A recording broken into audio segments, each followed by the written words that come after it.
নমস্কার বন্ধুরা, কেমন আছে সবাই? আশা করছি সবাই ভালো আছে। তো আজকে আমি সকালবেলা ভাবতেছিলি যে ভাড়া হবে কি নাই, বাজার পাবো কি নাই। তো আজ সকালবেলা আসতে আসতে একটা ভাড়া পাই গেছি। মোটামুটি 300 টাকার ভাড়া আছে, বেলটার বানান থেকে 18 কিলোমিটার রাস্তা করে। তো আমরা পুরো খুশি হয়ে গেছে। আর আমি এখন যাচ্ছি সেই ভালো মাল নিয়ে আছে, গাড়ির ভিতরটা একদম পুরো ফুল আছে। তো টাকার অত্যন্ত অত্যন্ত বিজি রোড, তাই আমি একটু ক্যামেরার দিকে নজর না দিয়ে একটু রাস্তাটার দিকে বেশি নজর দিচ্ছি।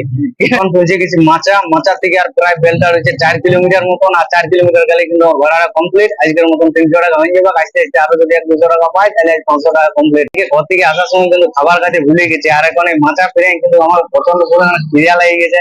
তো খাবারটা এখন না খেলে মনে হচ্ছে হবে না। তো দেখি বেলটা যাই করে মালটা সঙ্গে সঙ্গে ফ্লাইং করে কোনো একটা খাবার চেষ্টা করবো।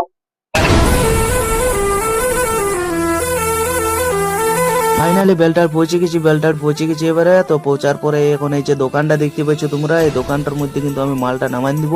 আর অলরেডি আমার মাল কিন্তু খালি হয়ে গেছে। এবার আমার গাড়ি খালি, এবারে ঘুরে